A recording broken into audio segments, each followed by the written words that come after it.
And finally, I've got guests back in the studio. So Blackie, Andy and Jared from Charlie on Trial are joining me in the studio at the moment, and they've got some new music out. Welcome back to our FM. Thanks for having us. Yeah, cheers. Thank you. It's an absolute pleasure. And we've got a covers EP coming out. We do, yeah. That's exciting. Oh, I think we do. Like, that's the plan. Yeah. And when is have you sorted out a release date for it? Absolutely not. No. Oh, okay. We were like, we're going to start with the one cover. Mm-hmm. We're like, cool, let's do one cover. And then we were like, it'd be great if we could do this cover as well. And so we've done that about 7 times. Mm-hmm. So we've now got 8 covers in varying stages of completion. And I think we're going to trim it down to 4, put out 4 just as a short, sharp and shiny thing, and then maybe an original a little bit later in the year, perhaps. Fantastic. So that's the plan. I'm excited because I'm a huge fan of covers albums. I just they're think so good, aren't they? They're great. Yeah, such a nice touch to kind of hear the influence of bands and see what they do with those influences too. Is always very cool. Now, one of the things I've mentioned quite a bit since Charlie on Trial were last on the show about 18 months ago. It's probably my favourite COVID story, is how the band got back together almost because of COVID. So for people who missed it, what was the story of the reformation of Charlie on Trial? We got the guy behind this here in the studio this week. But yeah, essentially Andy just contacts a bunch of us out of nowhere. He's starting to get into recording more. He wants to get all the songs down that we did back in the day. So a decade after we wrote all these songs, we put out our first EP and finally got to record them. And it's just been a dream. And now we've got our second EP that's actually got some new original stuff written this side of COVID and this side of the decade now, I guess. Yeah. So now we're doing some covers to rediscover our roots and then jump into some new stuff later in the year. That's sensational. I think, Jared, you mentioned last time that the first time the band met face-to-face was for the photo shoot rather than the recording. Is that right? Yeah, the recordings, everything's just like one at a time now. Everyone would just drop in, drop out when they could. And then, we got the photos done and got to have a nice catch-up. And we spent more time just having some drinks and a catch-up than we did taking photos. And so, Blackie, did everything fall into place pretty quickly once everyone got face-to-face again? Oh, yeah, it just felt like... we went back 10 years to when, we were originally playing like nothing had changed. And I can't thank Andy enough for what he's done to bring us all back together like this. It's been really good. Nice. And so when you put together a covers album, do you have to have everyone on board for the choice of cover? That's a great question. Because there's been some very long-winded roundabout Facebook Messenger discussions about what was going to make it. Mm-hmm. I think what we all really settled on was everyone had a baby that they really wanted on there. Right. And I think that's where we landed. So there's 1 or 2 that I was like, we have to cover this. And then some that Rick really wanted done, Blackie and Jared as well. So, it's collaborative. It's not like we all absolutely love every song on there, but they're all individually kind of important to us, and some of them are shared loves, Yeah. And some are definitely, someone's baby, and let's all work on that because they're going to love it. And are there ever covers suggested that someone in the band just manages to completely veto and say no way? Oh, yeah. Yeah, probably. There's definitely a few. I can't think of any off the top of my head, but... Well, Afterglow I kind of just did. That was that's previous. Yeah. I was like, that's a cool song. We're going to make that happen. So yeah, that's a great one. Yeah, it turned out really well. Yeah.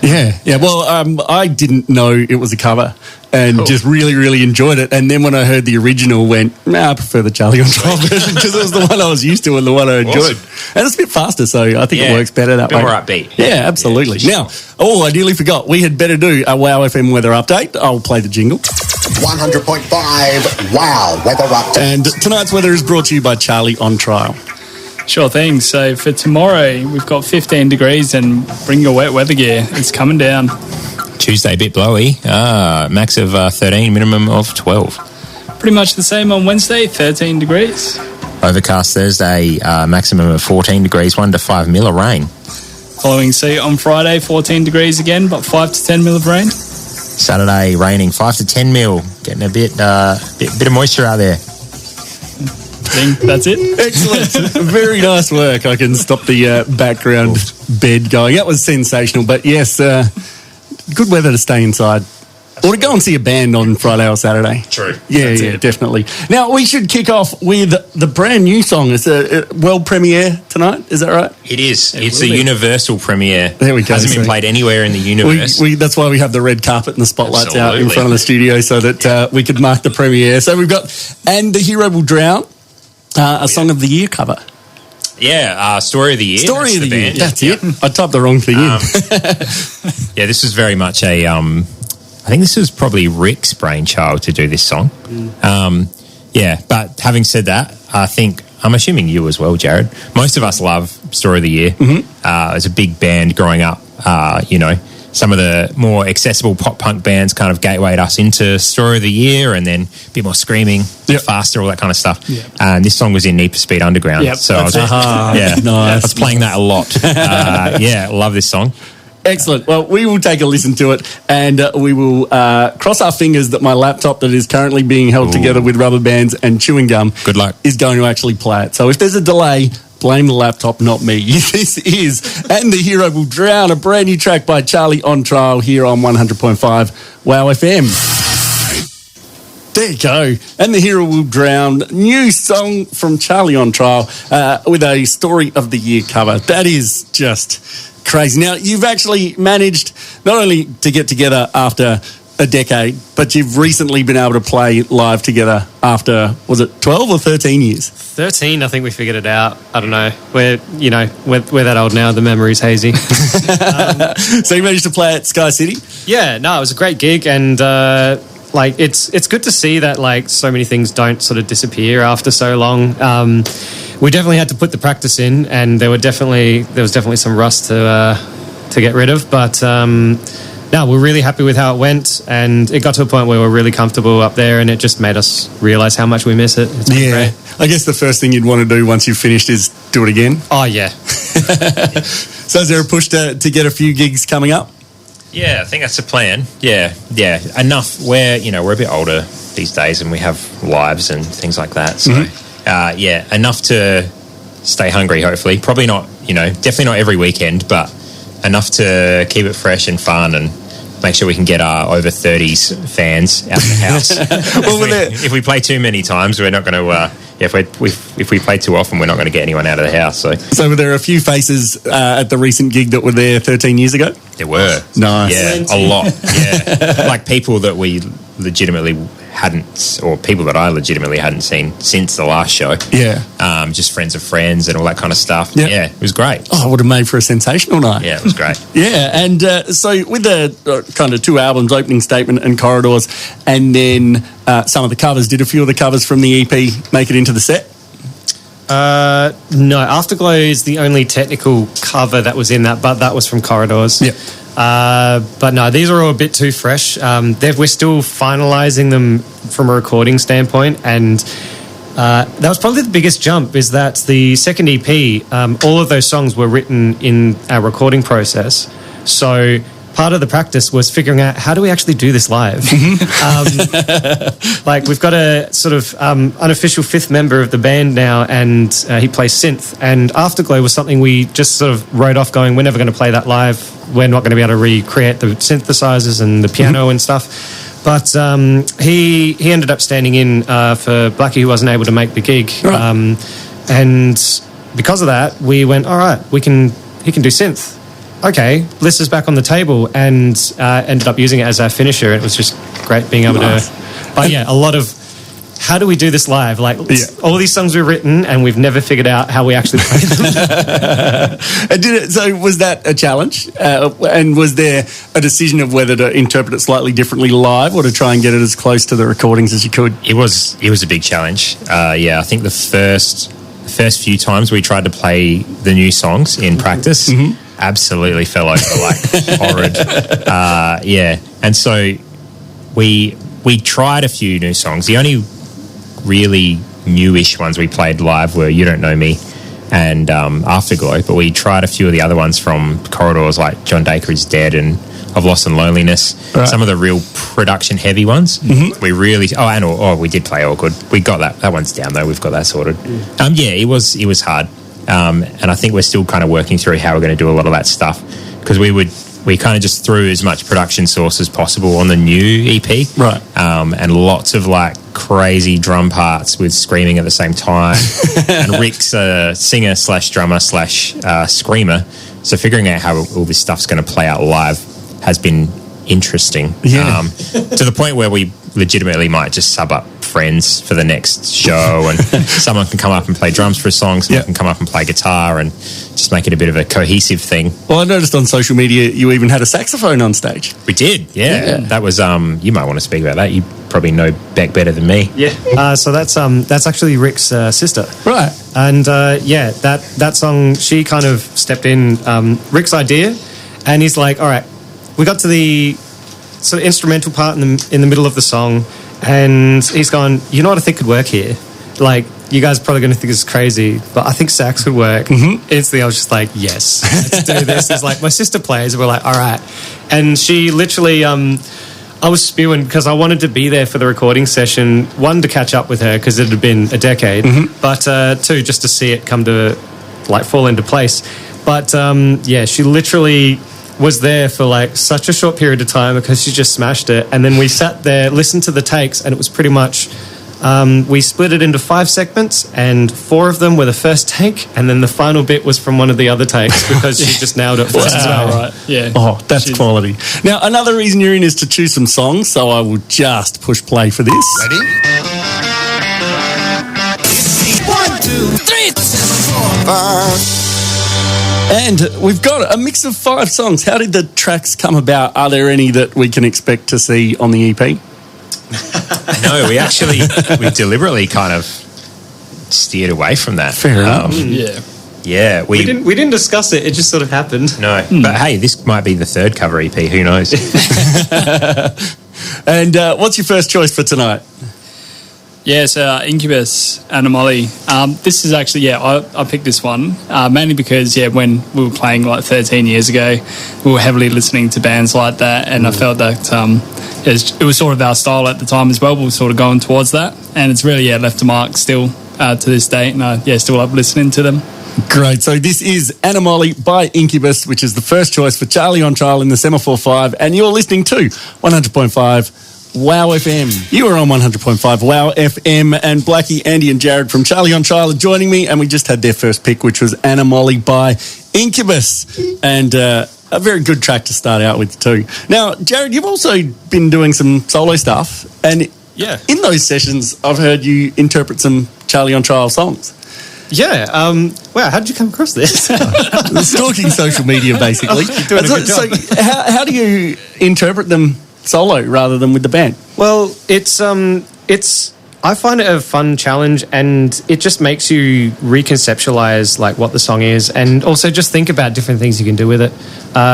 So all of my solo stuff so far, or at least live, is always just me and an acoustic guitar. And even when it comes to vocals, like the band, we've got 2 vocalists, and I did an acoustic version of Tentative Wings, which is very heavily back and forth with Rick and I. Mm-hmm. And suddenly having to think about how I do that, changes your approach to the song musically. And then when it's just a voice and a guitar, you start thinking about the lyrics more. And I find it funny when, like, because both of us are vocalists, both of us write lyrics, there's some of the songs that from 10 years ago, I never really sat and listened to the lyrics until I started doing them acoustically, and then suddenly I understood the song better. And it changes everything. And it's something I really enjoy is completely flipping a song on its head. Like some of our heaviest songs is some of the quietest acoustic tracks that I've had fun recreating. Nice. So during some of the band writing sessions, you don't go, settle down, I can't play this live on my own if we go in that direction?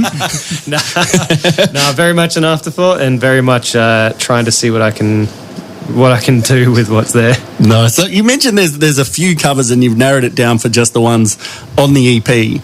How tough was that decision? Quite tough.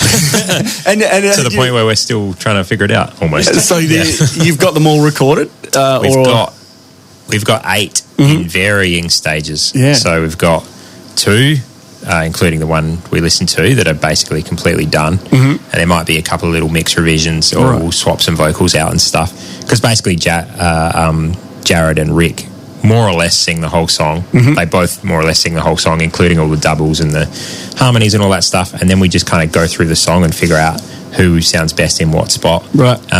So there's a few little mix changes for 2 of the songs, but basically done. And then I think we've got another 2 that are 50% done, no vocals yet.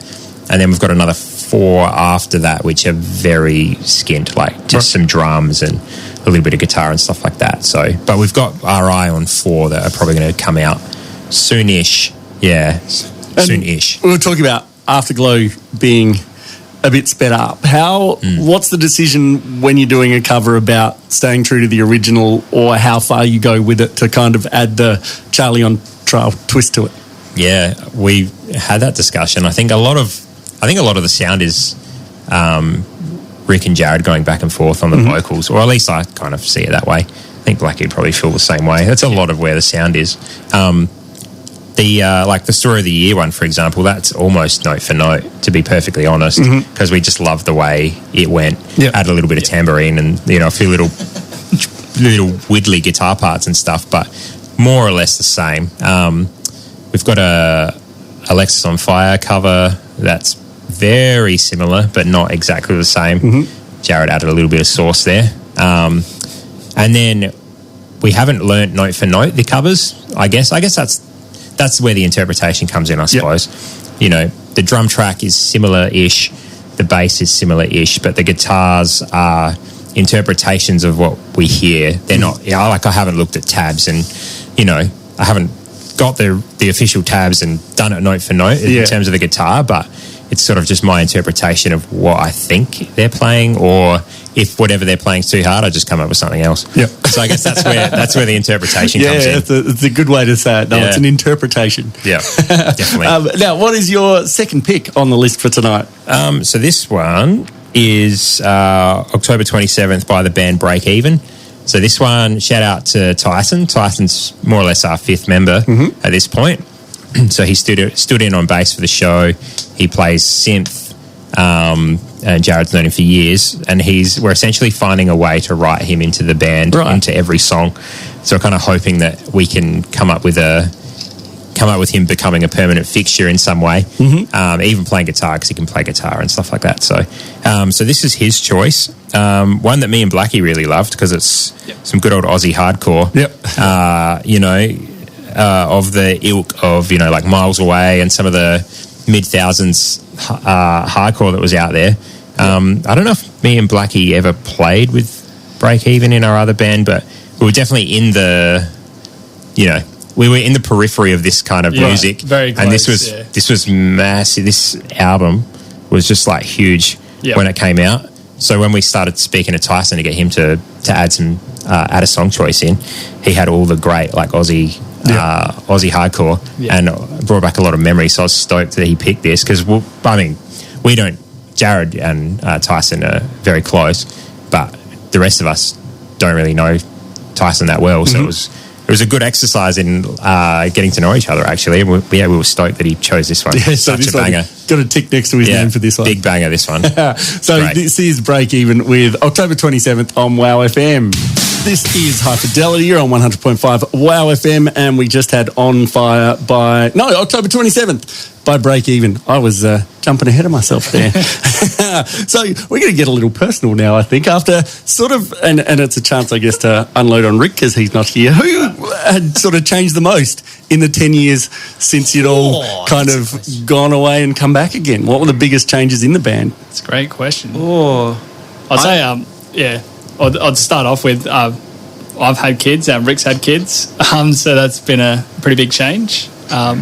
What do you guys think? I was going to say that was the same for me. The funny thing is, I've rejoined the band, and I'm like the only single one in the band now. And it's like I feel like I'm the only one that kind of hasn't changed. And then it's like, yep, Rick's married with kids, Blackie's married with kids, and he's in a like pretty serious relationship, and he's got two fur babies. And isn't being single one of the reasons to be in a band, though? I'm hoping it works in my favour. And had anyone's music tastes changed dramatically, and someone had gone deep diving into R&B or country and western? They maybe diversified a little bit, but ultimately I think we're all just little emos. Yeah. To be honest, I think it's sort of that was our founding music, wasn't it? Yeah. And then we just sort of stuck with that. Oh, yeah. Obviously, we listen to a lot of different music now, but we always go back to that, which is really good. I feel like, I've definitely, diversify, I think, is the best term. Like I said, everything that we used to listen to, we still love. Like the fact that we're doing an EP of covers, I think, like speaks to that. Mm-hmm. But definitely, I don't know. There's definitely a lot more that we listen to now. I know the fact that Andy and I had the little side project doing a pop song, like speaks to the fact that we've listened after recording and knowing what goes into production, and suddenly it's like looking at pop music that we never really thought much of, and suddenly going, actually, there's a lot there. There is so much to appreciate in that, and it's just widened our eyes to like different styles of music. And I don't know, I feel like I'd listened to a lot more since the band broke up or went on hiatus, and even since getting back together, I feel like I've listened to even like broaden my horizons even more. And now that you're all back together face to face, how does the writing and recording process work? Still working that out, to be honest. We leaned into the recording process as the writing process initially, and I think now we're starting to. I don't know, I think it's probably a discussion that still needs to happen. To be honest, we still haven't had much of a chance to have a proper catch up with like all of us, aside from the band practices, which were focused on getting to this gig and not sounding horrible. And I feel like we've got to catch up coming up, and it's the sort of stuff that we'll be having some proper thought into and figuring out where to go to from here. So how were the nerves going into playing again for the first time at a venue like Sky City? Yeah, I was pretty nervous. I think the last time my Blackie and my old band played was probably 2014. Right. So that was still a good 8-year gap, and that was a reunion show after not being a band for like 3 or 4 years. Yeah. So definitely, it was like one Unibar show, eight or 9 years ago. So I was pretty nervous, even though it was like a late night on a school night. Just our closest friends came and a few other people. Still pretty nervy, but playing at a Pirate Life sponsored a venue has its perks. Absolutely. So a couple of little nerve burners to start, and it's good to go. It does look like a great venue that they're setting up, and that Thursday night sort of regular gig is a nice place for local bands to get to play a different venue to the usual ones as well. It's great, yeah. And they're bringing together some sensational bands. Notice some of the lineups. I think, Jared, when you played, there was Lickety Split and All Right Psycho. Yeah. Was that your solo one? That's a great lineup. They're two amazing bands. Oh, it was fantastic. I felt a little out of place during that. It was just me and an acoustic guitar. But it was awesome. And like, especially because we've been out of the scene for so long, it's a really great way to start getting familiar with who's around now and hearing just how much awesome music there is around Adelaide. Oh, yeah. And that thing of there's so many gigs with just local bands because the interstate bands haven't quite made it in yet. Yeah. So there's just so many great lineups of Adelaide bands that are all playing so well together too. Yeah. So do you have the old connections, or are you building connections with a few of the bands around the place? It's definitely building. I definitely feel very out of the loop now, and it's seeing what we can find. We were marveling, at the gig about how young the bands were. We're like, oh my god, these guys are like 20, and then we realised actually that was us. We were the 20-year-old band, and now we're the outliers. We're like the 30-something-year-old like dad rockers, elder statesmen. Yeah, like well and truly. So. It's like I was just saying to Jared before we got here. We're not out and about at shows every single weekend, so we're not making those permanent connections, and so it's different, very different. It's been fun though, and part of it has been like rejoining something or joining something that you've been out of for so long, and like seeing all the good stuff that's out there, like Sunnyside Drive. Cam did an acoustic set before our set, and it was so good. Yeah. It was so legit. He's such a good singer. Yep. And a few of my friends got onto the beverages and let him know that. It's been great. Awesome. Now, what's the third choice for tonight? This is my choice for the night. So Karnivool's always been a huge influence of mine. Moving more into the sort of proggy, metal-y sort of side of things. And that's something that's pushed me further into that sort of area more recently. But this song is always one that stood out to me as one where I feel like every time I listen to it, I still pick new elements to the song, whether it's just the production or just things about the music. And it actually, a little inside thing, the end of Awkward actually give a little tip of the hat. If you listen to the very end of this and then go listen to the very end of Awkward, you'll see where the influence is there to how we finish that song. Excellent. All right, this is Karnivool with Coat on 100.5 Wow FM. Karnivool there, that's the third choice from Charlie on Trial, and Blackie, Andy and Jared are going through some of their influential tracks, and we also heard their brand new song And the Hero Will Drown at the top of the show. And when does that hit all the streaming services? When someone uploads it? We haven't thought that far ahead yet. I don't think we've planned to release any singles before the EP drops. Oh, okay. I think so. We haven't, but yeah, it's like we were saying, there's two of them that are pretty much done. So this isn't even the final mix that you've heard, potentially. It might be.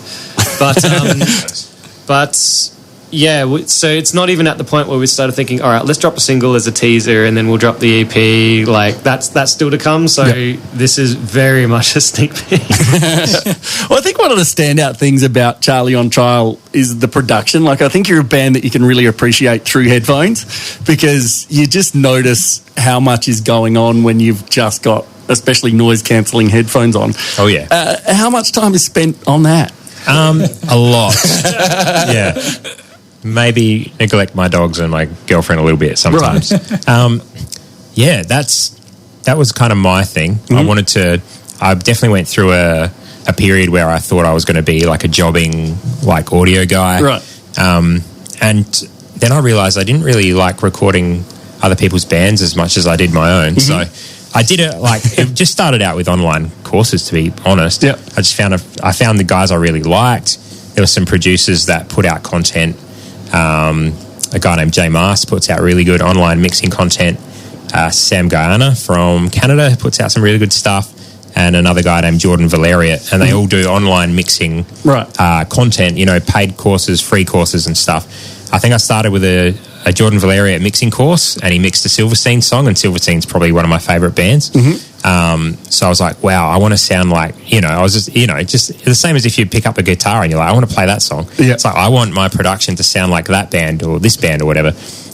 So then we just kind of built it from there. Yeah. So the opening statement EP was almost like setting for setting a online mixing course that I got from one of those guys. Yeah. And then Corridors was a bit different, and now the stuff I'm using now, like that song you heard at the top, for example, that's different again, and that's more of our own, adding our own flavour to it, I suppose. Yeah. So kind of getting to the point where we're competent enough to just kind of make decisions on the fly, like make mixing decisions and make production choices, right? As opposed to, I'm going to YouTube how to do this. I'm going to YouTube how to do this cool vocal effect, and I'm going to pop it in the song. Like, it's a bit more intuitive, and because now Jared's mixing as well. Jared has his own home studio set up. Nice. So like, you don't have to come to my house to do it anymore, because that's where my setup is. Yeah. So a lot, like, Jared's sending me like dry guitar and bass and stuff like that, and he's even recording vocals at his house. Right. So, the practicalities around being 30-something and trying to be in a band, a lot of that stuff the workflow is a lot better. So we haven't quite figured out how we're jamming and writing. Like, we're still kind of writing over Dropbox, but in terms of actually getting stuff recorded, the workflow is amazing now. Like, we've got iPhone notes for mix notes. We've got Dropbox. We're sending stuff over the internet. We're sending our takes over the internet. But the big focus for me was always production, well over live. Like, if I could, my preference is studio. I love writing and recording and mixing and stuff. Obviously want to sound good live, but I love the production. So, it's been a lot of fun. And so through the production, are you bringing it sort of step by step to the band, or is it something you just work on and then go, how's this sound? Yeah, it depends. Because, for example, a song that we're working on at the moment, it was Rick's idea, and it was an acoustic guitar and Rick's vocal ideas. So, and he's just given that to me and said, just kind of do what you will with it. And he wrote some drums.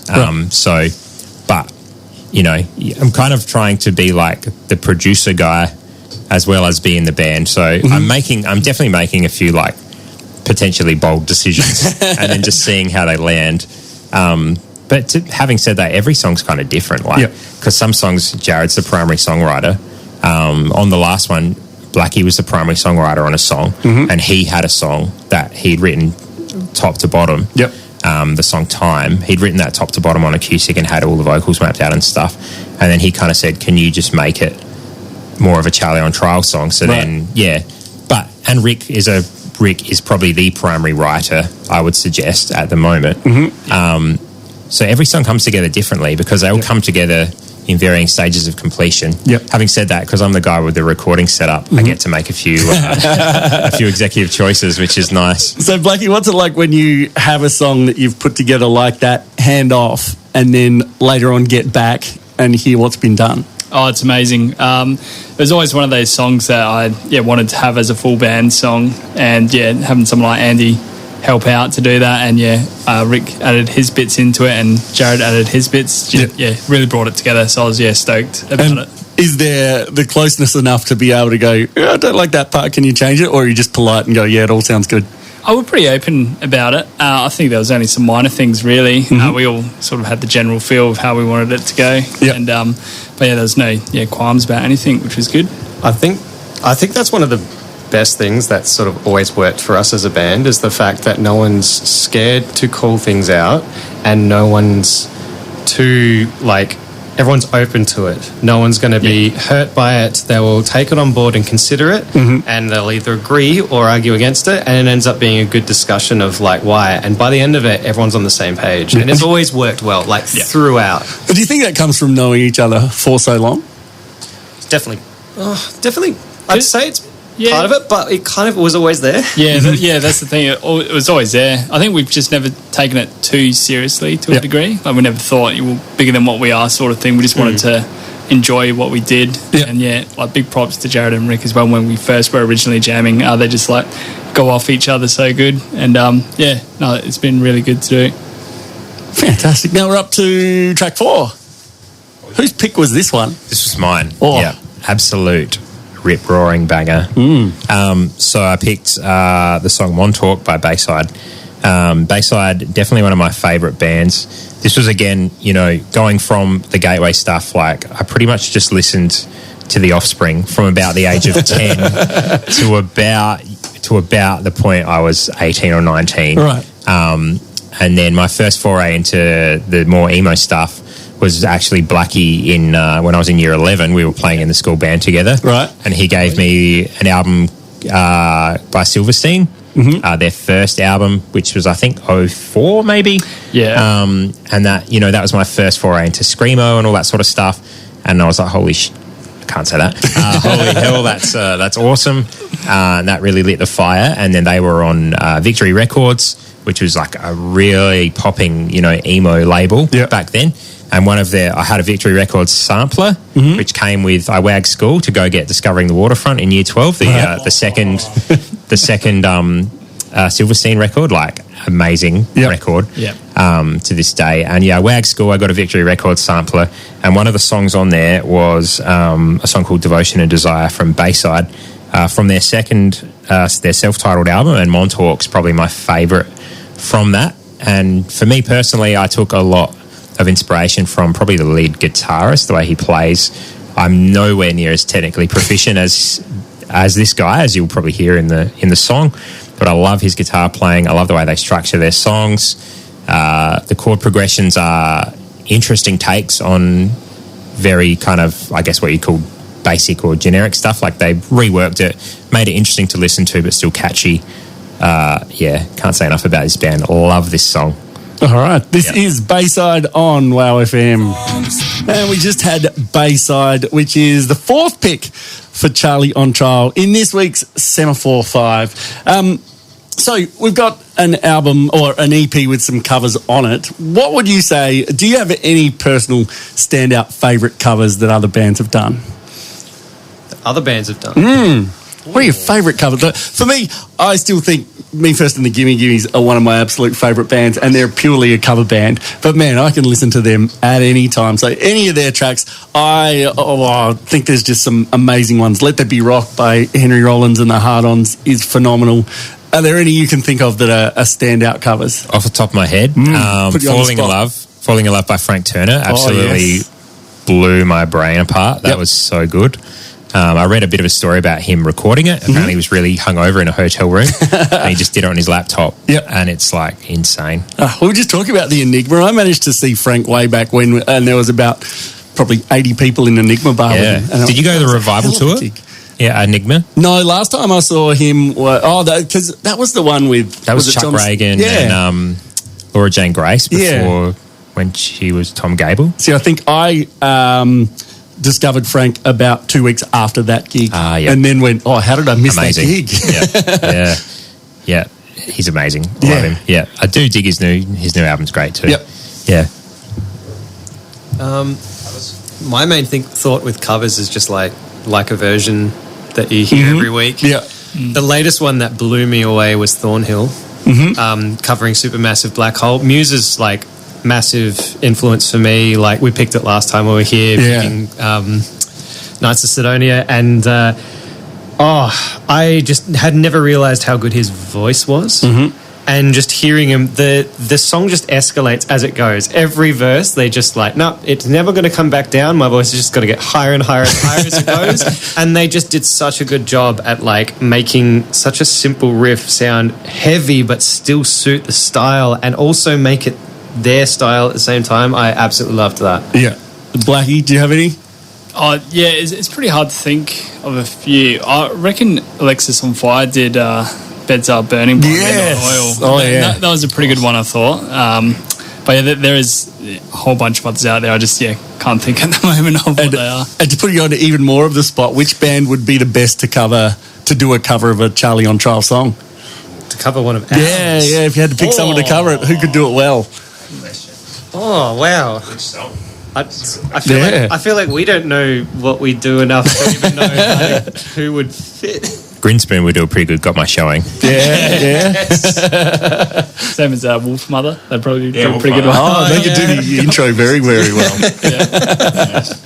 Definite influence there, Well, there's always the idea of a local band. No one does it on the local scene, but I love the idea of split records, where bands will do like 3 tracks. 2 bands will get together, they'll do 3 tracks of each other's songs. That's always very cool, but you don't sort of see it on the local scene that much. That actually came up. Not recently either. Yeah, and we actually like rethought of this recently. We're thinking about the cover EP and Alexis on Fire and Monine. Yeah, that's right. They did a split album, and like deciding which of the version of Accidents.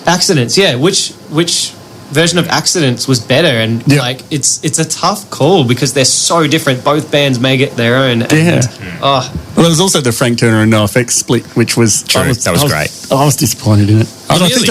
I think I just expected too much from it. Yeah, okay. But I feel like NoFX, they, not to say they phoned it in, but they did it in a very NoFX way. Yeah, well, I guess that's how Fat Mike kind of rolls. Yeah, I've heard an interview with Smelly where he says they've just phoned it in for about 15 years worth of albums. Awesome. It's just Mike's now way of recording is just first take's going to be good enough, so off we go. Right. So they smash through an album in a couple of days. Amazing. Guess that's why they can put stuff out so quick. Yeah, I think so. Yeah. And why maybe their later albums haven't been as good. Haven't quite hit. Yeah. No sticking in my eyes on there. No, that's true. And if they're listening, sorry, I know they're big fans of the show. No disrespect. So what's our next track? This is for Blackie, dude. All right, no worries. The next track is for Rick, Switchfoot, On Fire. This is, he said it obviously inspired some of his acoustic songs back in the day, typical mid-2000s songs. To be honest, I haven't actually heard the song myself. So you take your responsibility for it and haven't even heard it. But we'll see. Hopefully it's a good choice. Awesome. Well, we can all find out. This is Switchfoot with On Fire on WOW FM. It is 9:10. The weather, if you're interested, it's going to be 15 degrees and it's going to rain tomorrow. That is your belated 9 o'clock weather here on WOW FM. And we just had Switchfoot with On Fire, which was Rick's choice in Charlie on Trials. Semaphore 5, a great mix of tracks there. That's some good choices going through there.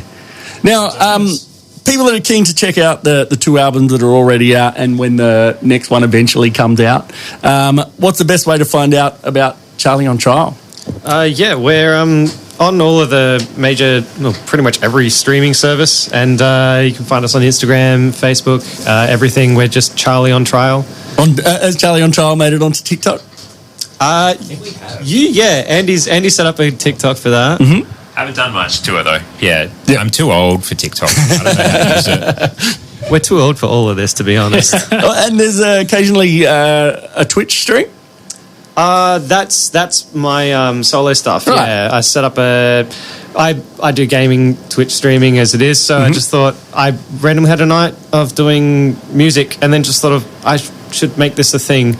Still figuring out what the format's going to be and when I'm going to actually do it, but the channel's there. So if anyone wants to check my stuff out, that's Jared Scott. Nice. And the nice part with Charlie on Trial is there aren't like 12 other bands all around the world that have the same name.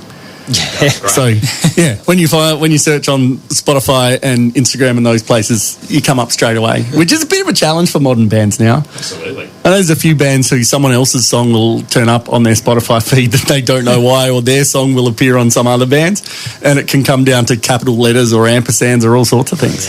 I think the main thing for us is whenever I'd search Charlie, it'll be like, oh, Charlie. No, not Charlie XCX. And you also need a band name that's recognisable to a smart speaker these days, because that's how most people ask for their music now. True. That's very true. I feel like that was success, was the first day that I was able to say, hey, Google, play Charlie on Trial, and it actually played us. Nice. And I think the other thing would be when you're in your car and it shows up on the car screen as the band name and the song name. I think that would also be the nice buzz too. Yeah. Well, we've had 5 tracks from some other bands. I think it's time for another Charlie on Trial track. And I thought we'd go back to opening statement. And I thought it was a good chance to have Got My Showing on the radio again.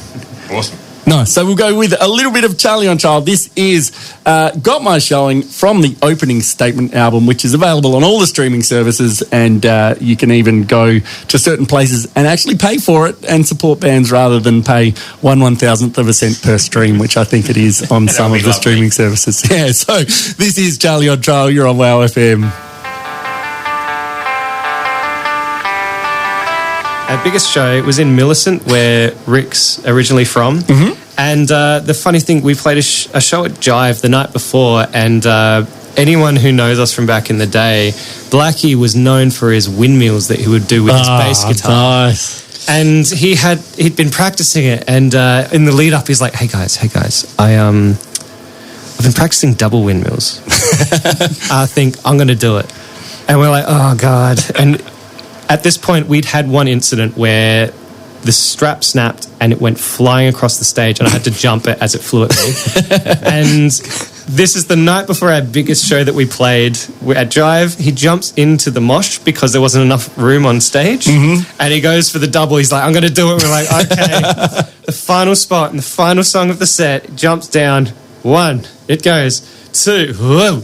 And it goes flying into the crowd. And I just remember being up on stage, just turning to Rick and just going, and then playing the final riff. So is it like when you catch a set of drumsticks, you get to keep it? If you catch a bass guitar, do you get to take it home? I think I did it a bit of justice in the end, so I did eventually land it. Oh, so good. When I've done the bands, I did actually, land it. But yeah, I should learn the lesson the first time with strapping it. Yeah, I've actually got the bass guitar at my house at the moment. Oh. I've started working on guitars as a hobby, and I'm doing a restoration on this thing. And I'm hoping you brought the other one so I can put them back together. Yes. But it has got some battle scars. Yeah, I'm sure it does. It literally pulled the screw out of the guitar for the strap peg. Wow. I could not believe it when I saw it. Oh, man. So, but wear a helmet to the next Charlie on Trial gig might be a bit of advice. But let's keep going with some local tracks. We're going to have Pine. So when you were 11, what sort of music were you all listening to? Spice Girls. Spice Girls? Girl Power? When I was 10, I bought my first 2 CD singles. I bought Pretty Fly for a White Guy. Oh, there we go. Keeping it separated. Yep, and the B-side was No Breaks. That was Right. the first punk beat I ever heard. Yeah. And I also bought Baby One More Time in the exact same same day? purchase There we go. from Sanity at Parabanks. So I don't know what was going on. That's great. My first ever single I bought was Silverchair, Anthem of the Year 2000, I think it was. Oh, yeah? Yeah. Yeah. And on repeat for so long. Oh, there you go. I'm old enough to have seen them back when they had to leave pubs before midnight because they were too young. They played like the Hotel Crown in Victor Harbour when they were about 14. Oh, wow. And they didn't get to be the headline act of their own gig because, they had to leave early because they couldn't hang around a pub. They did a good So job, though. good. That was sounding all right. Me, I don't know what I was listening to at 10. It was probably nothing good. It would have been whatever was on the radio at the time. So probably pretty ordinary stuff. What was your gateway bands then? Probably my gateway band was In Excess at the time, nice, around yep. the Kick album, I Awesome, think, yep. which was, not too bad, just when they sort of started crossing from being pretty cool to people kind of going, not so Cool. much. And then, maybe some U2 after that. Yeah. So what were the stepping stones that got you all the way over to like NoFX, for Well, example? I've said on the show before, I used to think I was like very serious indie rock. So it was like REM and music Nice. had to be serious and it had to have a message. And then I went on a surf trip with my mates and on the way back, I got a lift with my mate's little brother. And it was from Robe, so it was about a 4-hour drive. And for that 4-hour drive, it was just NoFX, Blink-182, Awesome. Pennywise, and a couple of others. And I'm sitting there going, this music's fun. Bands aren't supposed to have fun. It just sounds like they're having a good time, making each other laugh, but putting some good music together. So after that car trip, it was kind of, all right, let's Off try you a went. couple of these and borrow a couple of CDs from him. And Awesome. that kind of, had me diving into some NoFX and some other stuff. And Awesome. yeah. So that's one of the reasons why So Long and Thanks for All the Shoes is an album Yep. that always makes me smile because So good. it's just fantastic, but it just has some fun parts on it. Their cover Yep. of Champs-Élysées, where